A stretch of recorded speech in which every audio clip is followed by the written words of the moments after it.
दोस्तों, मैं नीरज कुमार। स्वागत है आपका मिशन जॉब अड्डा में। चलते हैं हम क्वेश्चन की तरफ। काफ़ी ऑथेंटिक क्वेश्चन है और काफ़ी अच्छे क्वेश्चन है। और आप देखिए कि किस तरीके से आप इन क्वेश्चन को सोल्व कर पाते हैं, कि आपके माइंड में आ रहे हैं या नहीं। काफ़ी इंपॉर्टेंट है। क्वेश्चन की तरफ हम बिना कोई देरी किए बढ़ते हैं। ऑरिसिस REX का संबंध किससे है? ऑरिसिस REX का संबंध किससे है? ऑप्शन आपके सामने है, देखिए। क्या यह एक नेजल वैक्सीन है, यह एक कंप्यूटर वायरस है, या नासा का अंतरिक्षयान है, अंतरिक्षयान मिशन है जो बिन्नू क्षुद्र ग्रह का अध्ययन कर रहा है, या इसरो के आदित्य मिशन का इंजन है। सोचिए, आपके पास वक्त है। इसका सही आंसर क्या होगा? आप बिल्कुल सही सोच रहे हैं और इसका सही आंसर है, अगर और हम आंसर की तरफ आगे बढ़ते हैं। सही आंसर गए। इसका सही आंसर है गए। यह है नासा का अंतरिक्षयान मिशन है जो बिन्नू क्षुद्र ग्रह का अध्ययन कर रहा है। ऑरिसिस REX। ठीक है, अगले क्वेश्चन की तरफ बढ़ते हैं। यूरेलाइट क्या है? यूरेलाइट, सोचिए क्या है यूरेलाइट। चार ऑप्शन आपके सामने, देखते हैं कि आपके दिमाग में आता है क्वेश्चन नहीं। कमेंट में आप लिख देना क्या है इसका आंसर, बताइए। सही आंसर क्या?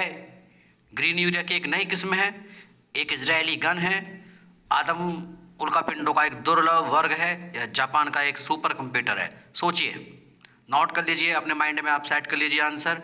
अब देखिए, मैच करिए, मैं आंसर बताने जा रहा हूँ। सही आंसर क्या है? हम बढ़ते हैं आगे सही आंसर की तरफ। देखिए, सही आंसर है आपका गै।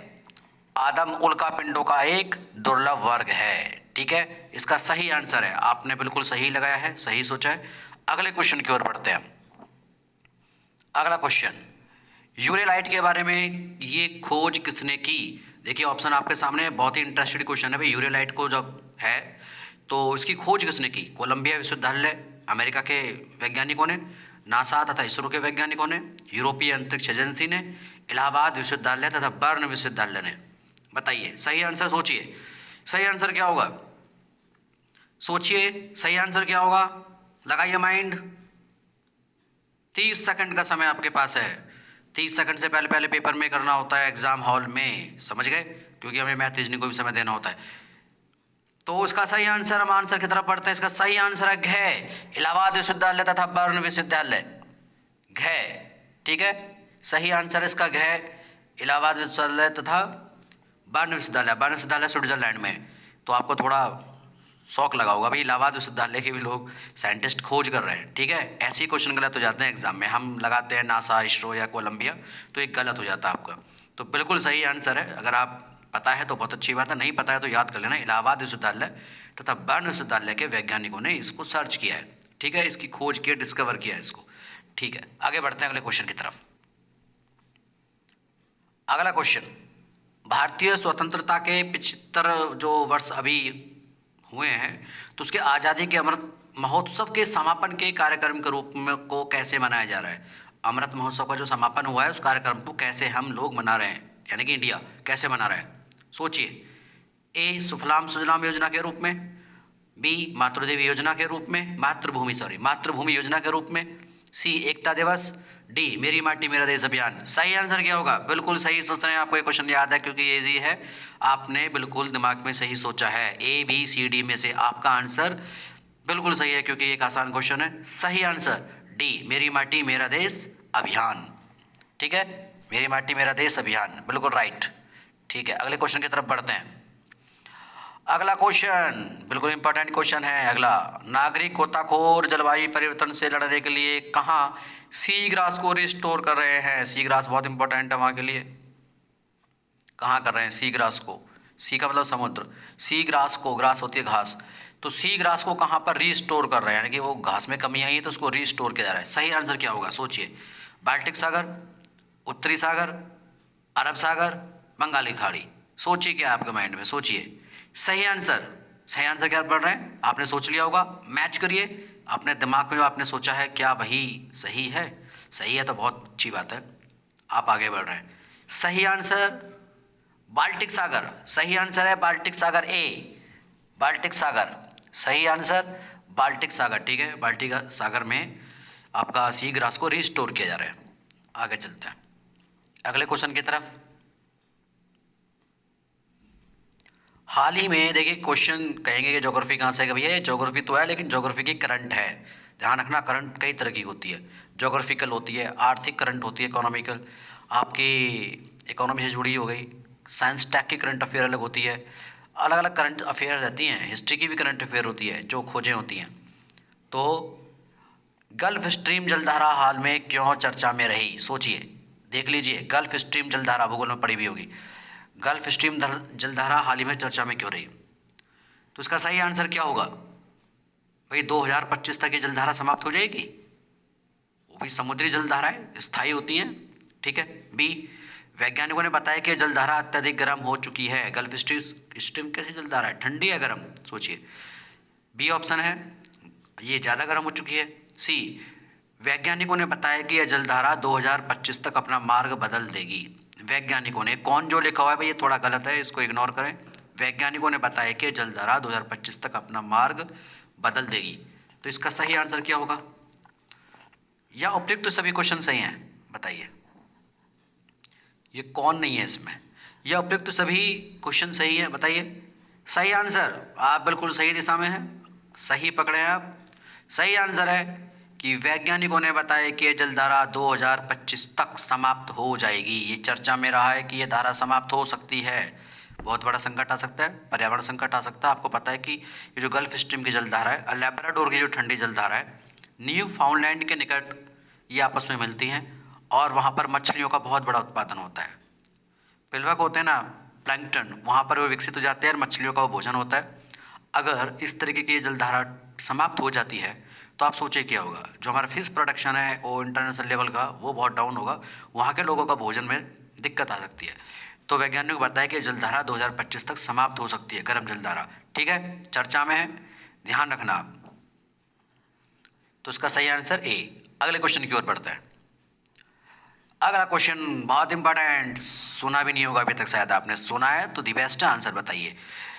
रामपाल नामक स्थान, देखो इस स्थान का नाम है रामपाल। रामपाल नामक स्थान पर मैत्री super thermal power project Bharat के सहयोग से स्थापित किया जा रहा है। यह स्थान किस देश से संबंधित है?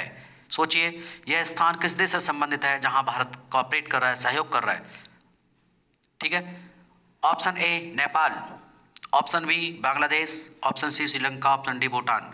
ये हमारे पड़ोसी देश हैं, बताइए सही आंसर क्या होगा इसका? सही आंसर क्या होगा बताइए, आप सोचिए। सोच लिया होगा, काफ़ी समय मिल गया आपको, सोच लिया होगा भैया आपने। इसका सही आंसर है, हम आगे बढ़ रहे हैं सही आंसर की तरफ। इसका सही आंसर है बांग्लादेश, राइट आंसर बांग्लादेश। बांग्लादेश में इसको स्थापित किया जा रहा है। बढ़ते बिना किसी देरी के अगले क्वेश्चन की तरफ, ठीक है। अगर आपको, आप हमारे स्टूडेंट हैं, अगर ये वीडियो आपको अच्छी लग रही हो तो आपसे बस एक रिक्वेस्ट है, आप थोड़ा सा रिक्वेस्ट हमारी मान लीजिए, अपने फ्रेंड सर्कल में शेयर जरूर कर देना, सब्सक्राइब भी करवा देना, ठीक है। अगले क्वेश्चन की ओर। युवा पेशेवर योजना किसके बीच चलाई जा रही है? युवा पेशेवर योजना, ठीक है। ओ माय गॉड, ये तो गड़बड़ हो गया, चलिए आपने पता लगा लिया होगा। युवा पेशेवर योजना किसके बीच चलाई जा रही है? इसका सही आंसर होगा,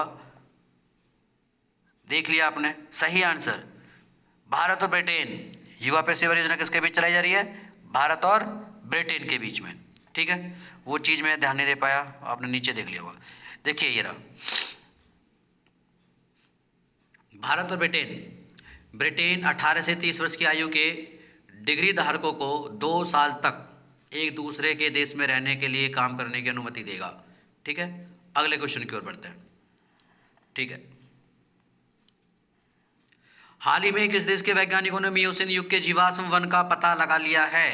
किस देश के वैज्ञानिक है? मियोसिन युग, ये करोड़ों साल पुरानी बात है।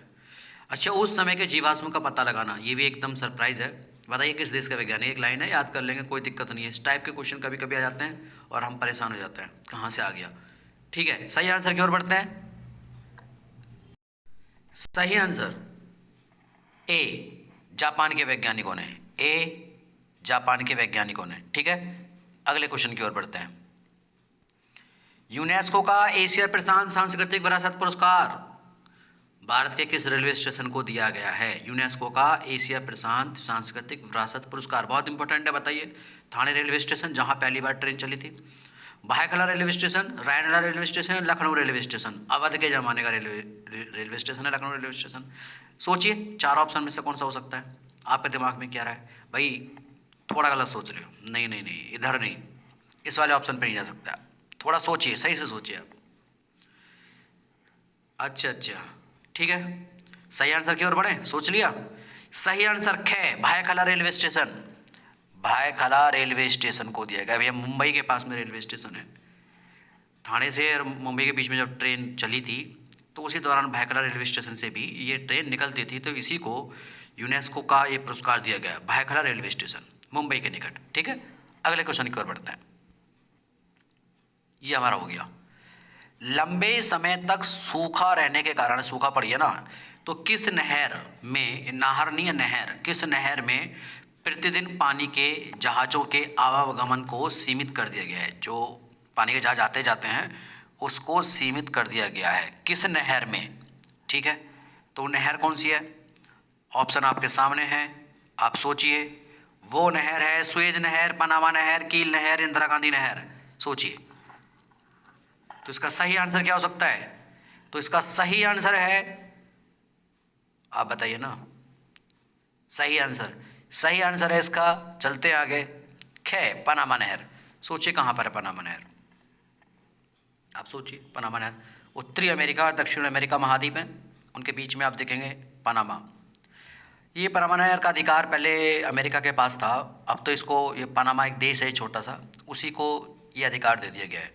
लेकिन सूखा रही, सूखे के कारण वो पानी सूख गया, तो जो वहाँ पानी के जहाज़ निकलते थे वो लिमिटेड कर दिए गए, लगभग 32 केवल पानी के जहाज़ आ जा सकते थे। इस तरीके की व्यवस्था भी हुई। देखो, सब ग्लोबल वार्मिंग की वजह है, सारी चीज़ें हो रही हैं। ठीक है, आगे बढ़ते हैं अगले क्वेश्चन की तरफ। अगले क्वेश्चन की तरफ हम बढ़ते हैं। अगला क्वेश्चन, मैंग्रोव पारिस्थितिकी तंत्र के संरक्षण के लिए अंतर्राष्ट्रीय दिवस कब मनाया जाता है। ऑप्शन 26 जुलाई, 19 जुलाई, 8 अगस्त, 16 अगस्त। सोचिए, 10 सेकंड आपके पास है। नोट कर लिया, सोच लिया, अनुमान लगाइए क्या आंसर है। तो आप देखिए आपका आंसर जो आपने सोचा क्या सही है। इसका सही आंसर है 26 जुलाई, कै 26 जुलाई। ठीक है, अगले क्वेश्चन की ओर। अफ्रीकी यूनियन सुना होगा भैया, अफ्रीकी यूनियन आपने, G20 का 21वां स्थायी मेंबर बन चुका है। कितने देश हैं अफ्रीकी यूनियन में, पता होगा। 54, 55, 57 और 48, कौन से हैं बताइए। सोच लिया, बहुत ईजी है। ठीक है, कभी कभी जी क्वेश्चन भी गलत हो जाते हैं एग्जाम में।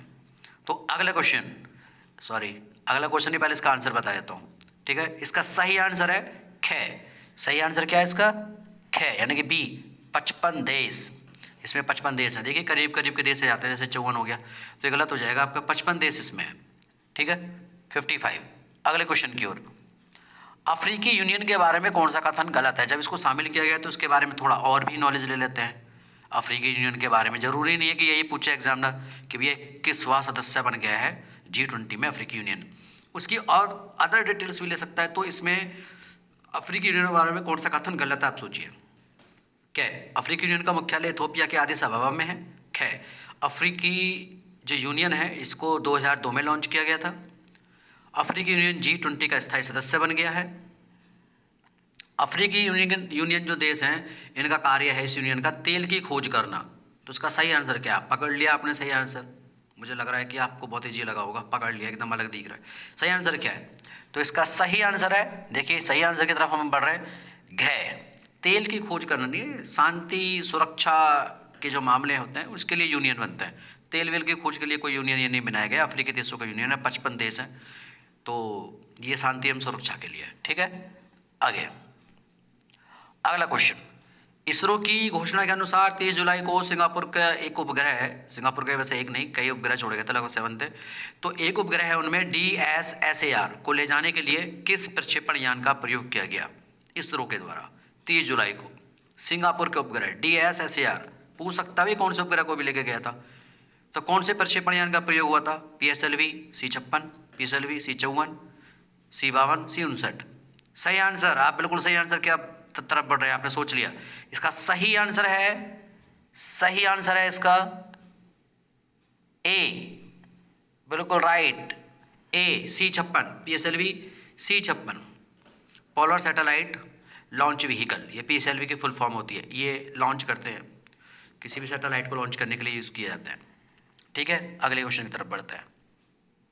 अगला क्वेश्चन क्या है, देखो ये गल्फ स्ट्रीम के बारे में बताया गया। गल्फ स्ट्रीम है ना, ये जो आपको चर्चा में रही थी गल्फ स्ट्रीम, उसके बारे में बताया गया है। गल्फ स्ट्रीम ये वाला जो एरिया है, ये यहाँ पर न्यू फाउंडलैंड का तट है, न्यू फाउंडलैंड वाला अटलांटिक महासागर में। तो यहाँ मछली का उत्पादन भी होता है। ये बरमूडा त्रिभुज है, जानते होगे बरमूडा त्रिभुज, जहाँ इतना गुरुत्वाकर्षण है कि वो बताते हैं कि ऊपर अगर एरोप्लेन उड़ रहा है तो यहाँ आके डूब जाता है। ये बरमूडा वाला जो एरिया, ये वाला बरमूडा एरिया, ये वाला, ठीक है। खैर, तो यहाँ पर गल्फ स्ट्रीम की जलधारा भी है, तो बता रहे हैं कि यहाँ पर ये लुप्त हो सकती है। ठीक है, वैसे आपको ध्यान रखना है कि हम टॉप जुलाई के जो टॉप करंट अफेयर है उनको लेकर चल रहे हैं। जुलाई के बाद अगस्त, अगस्त के बाद सितंबर, अक्टूबर, इस तरीके से हम चलेंगे। पीछे 3-4 महीने का हम लेकर चल रहे हैं कि करंट अफेयर पिछले 3-4 महीने की तो हमें पढ़नी ही पढ़नी है, उससे पहले के भी पढ़ेंगे। तो जो हमारा अच्छा लेवल के क्वेश्चन हमारे निकल के सामने है, बेसिक तो आप कहीं ना कहीं से पढ़ भी रहे होंगे, तो थोड़ा जो अच्छे लेवल के क्वेश्चन हैं उनको भी हम देख लेते हैं। ठीक है, तो जुलाई के जब हमारे टॉप क्वेश्चन समाप्त हो जाएंगे, फिर हम अगस्त के लेंगे, फिर सितंबर के लेंगे। सही है, तो ध्यान रखना है। और 7:30 बजे तक ये आप ध्यान रखिए, मैं वीडियो डेली शाम को डाल दिया करूँगा। 7:30 बजे तक जरूर आप खोल के देखिए और क्वेश्चन की प्रैक्टिस जरूर करिए। ठीक है, क्वेश्चन की प्रैक्टिस करिए। क्वेश्चन की प्रैक्टिस करने के बाद आप खाना खा के आराम से आधे घंटे के लिए घूमिए, सोचिए, थिंकिंग करिए कि हमने जो क्वेश्चन अभी सुने या पढ़े उसमें कितने याद है आपको। थिंकिंग करना बहुत ज़रूरी है। अगर आगे बढ़ना है तो थिंकिंग जरूर करेंगे, जब भी GS तैयार हो पाती है। जितना इनपुट किया उसका आउटपुट भी होना चाहिए। बताइए किसी को, आप अपने साथ को डिस्कशन कीजिए। चलिए आगे बढ़ते हैं। आगे गल्फ स्ट्रीम तो ये बता ही दिया। एशियन गेम्स में नीरज चोपड़ा ने फिर से सब पर भारी पड़ गए हैं। इन्होंने एशियन गेम्स में गोल्ड जीत लिया है। अच्छा, एशियन गेम्स के ऊपर से अलग से क्वेश्चन बना देंगे, जो भी यहाँ पे चीज़ें हुई हैं, कितने गोल्ड, कितने पदक, कौन कौन से जीते हैं, टोटल कितने हैं, क्या रैंक है, उस पर एक अलग वीडियो बाद में बन जाएगी। ठीक है, और बस वही रिक्वेस्ट है, लाइक करें, शेयर करें, सब्सक्राइब करें, अपने मित्रों को ज़रूर करें। इतना आप कर देते हैं तो आपका ये मानिए कि एहसान ही होगा। ठीक है, थैंक यू। मैं नीरज कुमार।